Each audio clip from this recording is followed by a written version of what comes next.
अगर photo viral होता है किसी राजनीतिक कार्यकर्ता का और जो बिहार सरकार के मंत्री भी रहे हैं, तो ये बड़े ही शर्मनाक है। आग के धुआं नहीं उठता है। उसके बाद वो सीधे अगर किसी राज्य को उन्होंने चुना तो बिहार को चुना। कहीं ना कहीं से कोई ना कोई सच्चाई है। अगर उनको लगता है गलत है तो वो केस करे, थाना में केस करे, कोर्ट जाए। देखिए पूरा परिवार ही जेल और बेल वाला है। तेजस्वी खुद जमीन घोटाला के आरोप में बेल में है, मीसा भारती खुद बेल में है, राबड़ी देवी खुद बेल में है। अगर अराजकता का सबसे बड़ा कोई प्रतीक है तो वो लालू परिवार है और ये साबित हो चुका है। कोर्ट ने उनको सजा दिया। नमस्कार, आप देख रहे हैं देशवान न्यूज। आपके साथ मैं हूं राजनंदिनी। बीजेपी दफ्तर में एक बड़ी बैठक बुला ली गई है। ताज़ा तस्वीर हम आपको दिखा रहे हैं राजधानी पटना से, जहां पर बीजेपी दफ्तर में एक बड़ी अहम बैठक बुला ली है।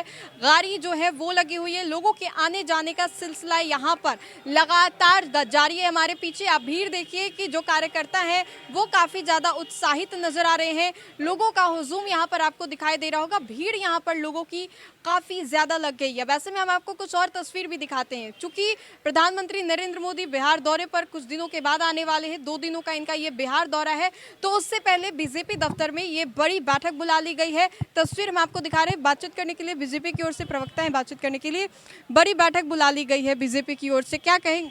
आनंद फानन? देखिए आनंद फानन में नहीं है।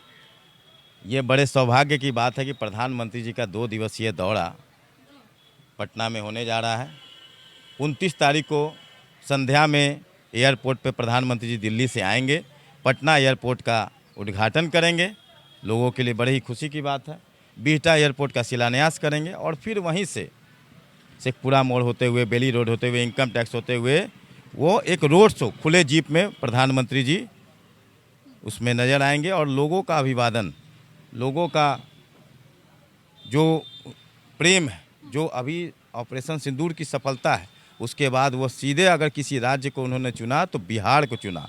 उन्होंने बिहार के ही झंझारपुर से संदेश दिया था कि आतंकवादी चाहे जहां भी हो मिट्टी में मिला देंगे और मिट्टी में मिलाने के बाद वो बिहार आ रहे हैं। अच्छा, बीते शाम एक तस्वीर काफ़ी वायरल हो रही है तेज प्रताप की। बीजेपी और जदयू भी इसको लेकर के प्रतिक्रिया दे रही है। क्या कहेंगे इस तस्वीर को लेकर? हालांकि तेज प्रताप ने खंडन कर दिया। बिना आग के धुआं नहीं उठता है। कहीं ना कहीं से कोई ना कोई सच्चाई है। अगर उनको लगता है गलत है तो वो केस करे, थाना में केस करे, कोर्ट जाए। लेकिन एक तरफ एक महिला को प्रताड़ित करना और एक तरफ दूसरे महिला के साथ इस तरह का अगर फोटो वायरल होता है किसी राजनीतिक कार्यकर्ता का और जो बिहार सरकार के मंत्री भी रहे हैं, तो ये बड़े ही शर्मनाक है। और अगर उनको लगता है कि गलत है तो उनको FIR करना चाहिए, उनको गलत है तो कोर्ट जाना चाहिए। लग रहा है ये चुनावी साल में कि तेजस्वी जहां लगातार चुनावी तैयारी में लगे हुए, बड़े भाई ऐसा काम कर रहे हैं। हालांकि वो खंडन भी कर रहे हैं कि हैक कर लिया गया। देखिए पूरा परिवार ही जेल और बेल वाला है। उनके पिताजी सजायाफ्ता अपराधी हैं। वो एक पंचायत का चुनाव भी नहीं लड़ सकते। चारा चोर के आरोप में गए, चारा घोटाला के आरोप में जेल गए। तेजस्वी खुद जमीन घोटाला के आरोप में बेल में है, मीसा भारती खुद बेल में है, राबड़ी देवी खुद बेल में है।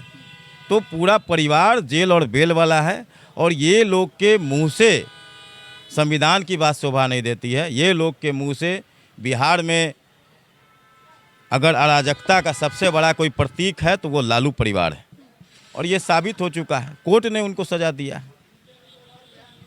तो भी हम आपको तस्वीर भी दिखा रहे थे बीजेपी दफ्तर की, जहां पर भीड़ यहां पर काफ़ी ज़्यादा लगी हुई है। चूँकि प्रधानमंत्री आने वाले हैं, उनके आगमन से पहले तैयारियां जो हैं वो भी की जा रही है। सच्चिदानंद राय यहां पर आ चुके हैं, निर्दलीय MLC हैं ये यहाँ पर आ चुके हैं। तो फिलहाल के लिए इस खबर में इतना ही। अपने सहयोगी मंटू के साथ मैं राजनंदिनी, देशवान न्यूज़ पटना।